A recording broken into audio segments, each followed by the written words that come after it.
अहिल्यानगरमध्ये 2 February रोजी महाराष्ट्र केसरी स्पर्धा पार पडली। या सामन्यात पुण्याचा पैलवान पृथ्वीराज मोहोळ यंदाच्या महाराष्ट्र केसरीचा मानकरी ठरला।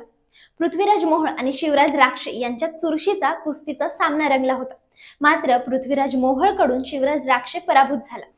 पण पराभूत होताच शिवराज राक्षेनं पंचाला लात मारण्याचा आरोप करण्यात आला। त्यामुळे मैदानात काही वेळ गोंधळाची परिस्थिती पाहायला मिळाली। पंचांचा निर्णय मान्य न झाल्यामुळे शिवराज राक्षेनं हे कृत्य केले असल्याचा आरोप करण्यात आलाय। पृथ्वीराज मोहोळ हा पुण्यातील खालकर तालीमचा पैलवान आहे। पुण्यातील कुमठेकर रोडवर खालकर तालीम आहे।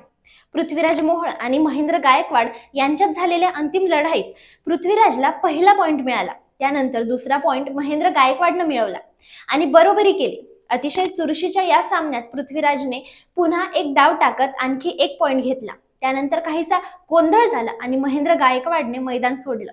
त्यामुळे पंचांनी पृथ्वीराज मोहोळला विजयी घोषित केलं। उपमुख्यमंत्री अजित पवार यांच्या हस्ते पृथ्वीराज मोहोळला मानाची चांदीची गदा आणि थार गाडी देण्यात आली। अशाच माहितीसाठी माईक टेस्टिंग मराठीला नक्की फॉलो करा।